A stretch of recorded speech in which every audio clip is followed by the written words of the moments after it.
Hello, and welcome to Self Love Lunch Break with me, Diana, your sacred self love coach. Welcome, welcome. If you are joining me, it will be really, really great to hear from you in the chat. So let me know where you are, let me know how you are, and fill me in on your self love journey. Fill me in on why you're here today. And whatever the reason, it is my sincere hope that what I'm here to talk about serves you in some way. So welcome. Welcome to your self-love lunch break. So continuing with our theme for August of awake in August and being really awake and alert in your own life. And the term that I absolutely love and use often is conscious living. So really, really waking up to your inner self, to your higher self, to your mission in life, and living consciously, living awake and alert in August. And using the slang term that I use at the beginning of the month, getting woke in August. So that's what this is all about. And as promised, today I'm going to be talking about self-knowledge and different ways that you can actually employ self-knowledge, how to get to know yourself better. And it might seem obvious, might seem like, how do you get to know anyone? But for a lot of people, self-knowledge is the one area that is kind of dismissed, pushed to the side for so many people. Energy is spent on other people, on relationships with other people, on getting to know other people, on getting to know other topics, on getting to know their job, on getting to know the town that they live in, the country that they live in, getting to know all sorts, knowledge, and yet so often that time, that energy, it's not spent on self. And as you know, my mission in life is to share the absolute power of authentic self-love. And so hence why we're talking about self-knowledge. It forms part of my definition of self-love, which is um, daily actions that support self-knowledge, self-acceptance, and self-advancement, or leadership or improvement. Those words are interchangeable. And all of these actions being deeply rooted in a commitment to the self as an eternal energy being worthy of love, acceptance, expression, and expansion. So based on that, I'm pulling apart my own definition of self-love, and I'm working with the pillars that are in there. And the first pillar, in the first part of the definition, there are the three pillars: self-knowledge, self-acceptance, and self-advancement. And we'll be doing those for the last three self-love lunch breaks in August. So today is self-knowledge. So when I say self, um, as I always say, I'm talking about your inner self, your true essence, the part of you that runs the show, the part of you that is intangible. So it's not just your body, it's not just your mind, it's not your emotions, it's your soul. It's the true essence, the inner self part of who you are, the part of you that directs your body, that directs your thoughts and your mindset, that owns, feels, and generates those emotions of yours. So it's that intangible, greater part of who you are, your soul. So when I talk about self knowledge, I'm talking about all of that. First and foremost, and most importantly, getting to know that inner part of who you are. And then, of course, as part of that, getting to know truly your body, your mind, and your emotions. However, I say first and foremost, and most importantly, getting to know your inner self. But in this world, in this frenetic, crazy, busy, chaotic world that we live in, so often it's that part of us that we've lost touch with. It's that part of us that's been silenced and pushed to the side. And so to say, get to know that part of yourself and then just leave it there is a big ask. It's such a big ask because so often that's the part of us that we've lost touch with. So where do we even start? And that's where those three other bodies, your body, your physical body, your mind, and your emotional body come into play. Because those are the systems that we have in place that speak on behalf of our inner self. So if we want to get to know ourselves really, really well, and we're aiming for that self-knowledge state of being, then let's start with what we've got in the tangible. So we've got a body, we've got a mind, and we've got a set of emotions. And so that's a good place to start. And I promised you some nice practical stuff today. So let's dive right in. Um, and and I always say, the first question is how, and what comes out of the how is where do I even start? And so I'm going to say, think of yourself as you would think of anybody that you're in a new relationship with. So if you're in a relationship, hello Olga, so good to have you here. Welcome, welcome. After your meditation, how wonderful. Um, so think if you're in a long-term relationship, think back to when you first met that person. If you're in a new relationship, you know what this feels like. And if you're not in a relationship, I hope you've had the experience when you meet somebody that is just so intriguing and so interesting, and you want to know them better. And in that space, you're prepared to put in the energy, you're prepared to put in the effort. And what you feel about it is excitement, anticipation, fun, and it's playful. It's so exciting. So I encourage you as a first step before anything else is in your quest for self-knowledge, think of yourself as an ideal partner. Think of yourself as that ideal person that you've finally met, you've been waiting for all your life, and now you've met them, and now you have the chance to get to know them. So that's how I view self-knowledge. That's the first step. Picture yourself that way, because at the end of the day, that's the truth. You are your very best friend, and you are the love of your life. So you certainly deserve to be putting in that energy, that effort, that time, that excitement into your relationship with yourself, into getting to know yourself. So I've got 4 steps for you that are key to this. So key to self-knowledge is number 1, get curious. Just as you would with that new person in a new relationship. You would be so curious. You know what it's like? You meet this person and they seem so amazing and there's chemistry and it just feels incredible and there's such a dynamic connection. You just want to know it all. You have questions for this person. So you ask them, what do they like? What don't they like? Where do they come from? Where have they been? Where do they want to go? Where do they see themselves? And you just keep being curious. It's that curiosity. Thank you, Olga. I'm so glad that you're enjoying this. So the first step is get curious. And get curious with yourself. And I'm going to get into how and how that looks a little bit later on the show today. But get curious about yourself. Even if you think of a long-term relationship, if you've been in a long-term relationship, you might know this. It can so easily happen that you get comfortable with the person and you start taking them for granted. And it's so easy to forget to be curious, to forget that people are always evolving and changing.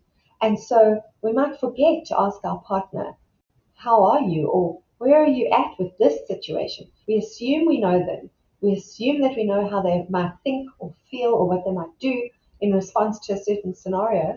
Whereas actually that person is evolving and shifting and growing all the time, as are you. So don't assume that because you've been you for the longest time, that you necessarily know how you're going to respond to something. You're growing, you're changing, you're shifting. So stay curious. Keep asking those questions. Keep checking in with yourself. The second step is to put bias to one side. And that might sound weird. You might think, how can I have bias towards myself? Well, that's where bias starts. Bias towards yourself is actually the strongest bias. The biggest judgment and the most criticism comes from within towards ourselves. So I encourage you to put bias to one side. Try to stop the voice of judgment as much as possible. I encourage you to do that every single day for the rest of your life. Be curious and put bias about yourself, about what you expect from yourself, about where you've come from, about where you're going. Put the bias to one side. So that's step 2. Step 3 is make time. And make time can also be conveyed by the word commit. But I know a lot of people have negative connotations and attachments to different words. So I'm just going to say make time. Just as you would with a new relationship, with a new person that's so exciting and interesting and attractive to you, make time. Make time for that self-knowledge. Make time to be getting to know yourself. So just to recap, we've got curiosity, be curious. We've got putting the bias to one side, so no judgment. And we've got making time or committing. So make the time. And then the last one, so of these 4 points that I promised you, the last one is to connect and observe. And I've put those into one because they kind of go hand in hand. So connect as you would with that new person in your life, make the connection, and then just observe. So as part of being curious and asking the questions, as part of putting bias aside and not judging, as part of investing the time, keep observing as well. So form the connection and observe. Observe what's going on, because that really is key to what you're going to know as you go down the line. So we've got curiosity, we've got no judgment or bias, we've got putting in the time, and we've got connecting and observing. So those are your 4 steps to doing it. And that's like the broad level of the how. And now we can get into a bit more detail of the how. So as I said, work with the bodies that you've got, the tangible parts. So your physical body, your physical mind, your mindset and thoughts, and your emotions. So I'm going to give you a question though, and I want you to keep this question in your mind forever. Okay? Here's the question. What do you want? What do you really want beyond this moment? And you can ask yourself that question. What do I want? And you can ask yourself every single day, every single morning. You can ask yourself throughout the day, and you can keep asking yourself that forever. What do I really want beyond this moment? What do I want for me? What do I want for my life? What do I want? And never stop asking that. Because that question forms such a brilliant foundation for self-knowledge. So how would we go about it with our bodies? So let's talk about body first, as our physical body. Thank you, Olga. Olga says, okay, that's so powerful question. Too often we speak about what we don't want. Yes, exactly. And I'm going to touch back on that question again at the end to give it a little bit more depth as well. So thanks, Olga, for noticing that. Yes, what do I want? Let's ask ourselves that. So now we're working with self-knowledge and self-knowledge on the physical. So self-knowledge with my body. So what is the key? I love to say, start off by as if you're a nutritionist and a coach. So now you're looking at yourself and you're like, okay, so what would a nutritionist or a coach start with? Questions. Again, that curiosity comes in. So questions. So what works for this body? What works for this body? What doesn't work? So look at yourself. Watch your body. Observe. That's where the observation comes in again. When I eat certain things, how do I respond? How am I eating? How am I receiving food? How am I receiving hydration in my water? How does it impact me? What does my body tell me? Am I getting signals from my body? Do I experience pain? Do I experience discomfort? Do I experience raised levels of energy? Do I experience brighter minds, thoughts, like sharper thinking? Watch your body. What is going on? And you see there, I just jumped from body to thinking and thoughts. And I do want to say that these parts of who we are intrinsically linked. So we have our physical body, we have our mind, and we have our emotions. And all these centers are communicating on behalf of our inner self. So paying attention all the time, these 4 steps, getting curious, not judging, observing, making time, is so important. And each one of these parts of who we are is communicating with us all the time. So the minute we start paying attention, the minute we start investing time and energy, we start getting the feedback and we start understanding, and that self-knowledge will really, really grow. So ways to do it with your body. Watch your food, watch your exercise, observe what works, what doesn't work. And for the meantime, when it comes to self-knowledge, keep the bias off the table, keep the judgment out. We're going to get to mind stories in the next section, but just keep all your stories off the table and just observe and just absorb that knowledge, that information that you're getting from your own body, as if you would be getting it with a new relationship. So whether it be a new love relationship or a new friend, the more you know that person, you'll notice things about them. And you'll notice like, oh, hey, why are you having another cup of coffee? Remember last time you were bouncing off the ceilings and you were so unfocused, and you told me that you didn't like having too much caffeine in the day. Do that for yourself. Observe, pay attention, notice things, and just start being there for yourself on a physical level. Your body is talking to you all the time. Then we go to the mind. So how do we gain self-knowledge with our mind? Again, it's those same four principles: curiosity, the lack of judgment, the making time, and the connecting and observing.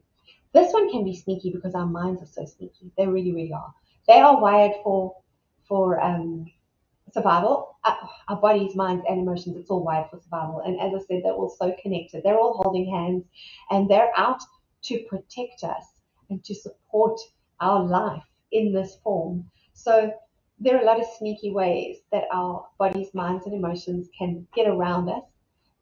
But the more attention we pay and the more time we invest, and the more we don't do it as a flash in the pan, but actually commit, and that's why I use that word commitment with the make time, because when there's a commitment to self, we will start, as I said last week, Thursday, we will start to see things that can't be unseen. We will start to notice things that we won't be able to just ignore.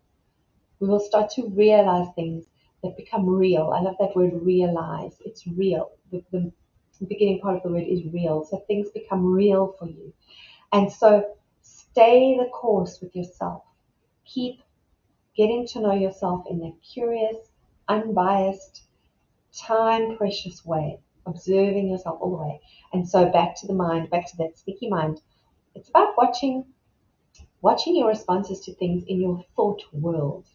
So important to become aware of our thought world, because what's happening in our thoughts is what we are creating in our experience of life. So again, the question, what do I want?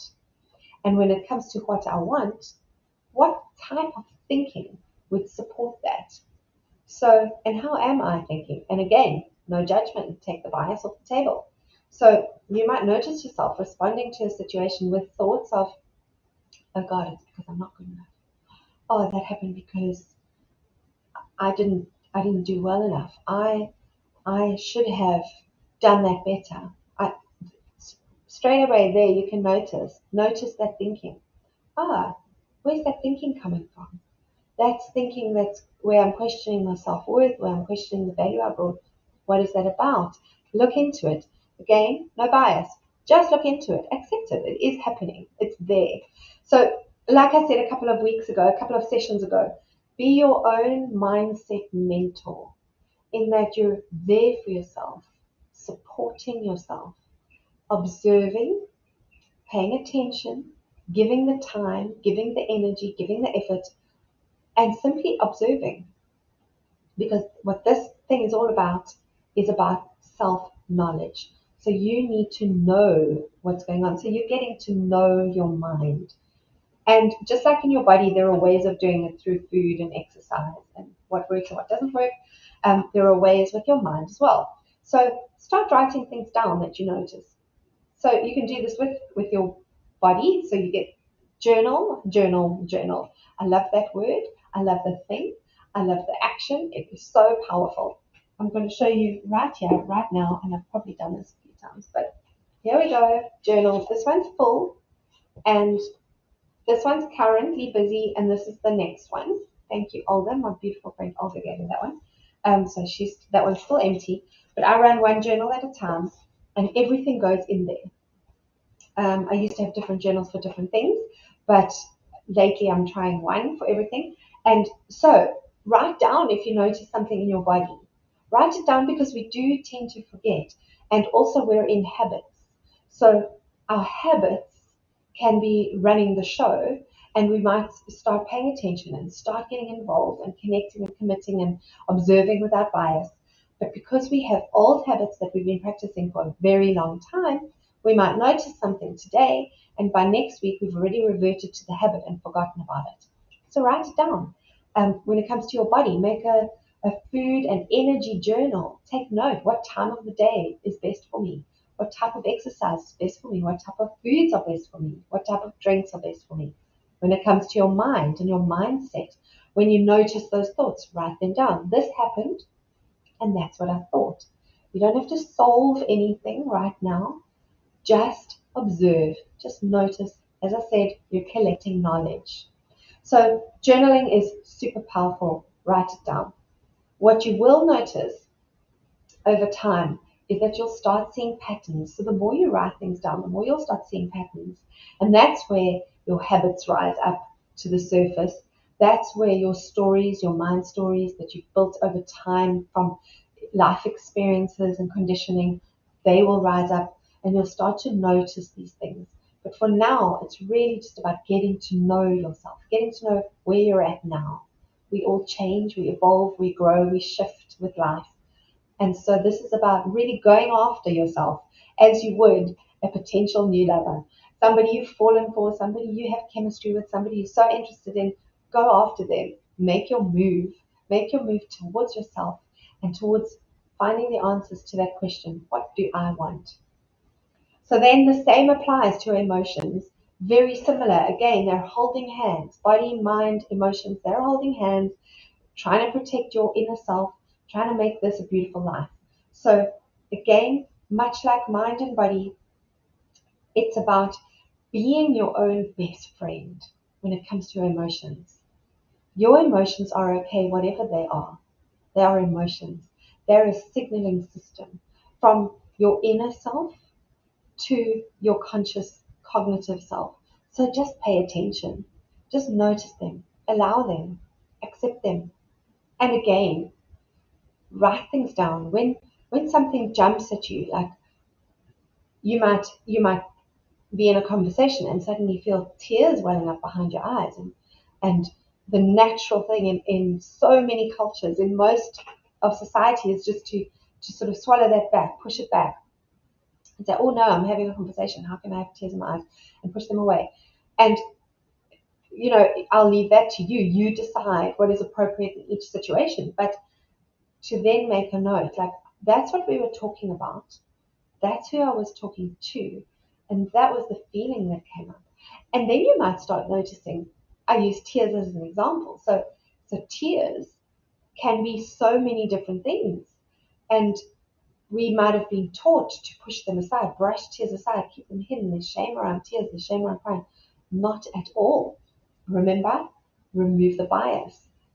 Stay open, no judgment, observe, and you might learn that you have very many different types of tears. I know that sometimes when I tell a story that I'm feeling passionate about, my eyes will well up, and it's really an overflow of passion and excitement. Yes, I have sad tears. Yes, I have angry tears. I have frustration tears as well. But just start observing. And again, start writing things down that you notice.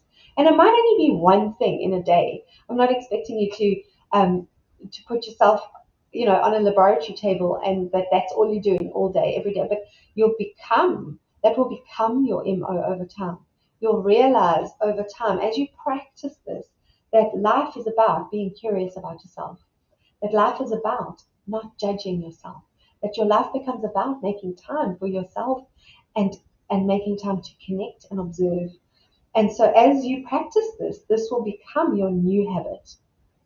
And then you will start being able to make conscious choices of new habits that support the answer to the question, what do I want?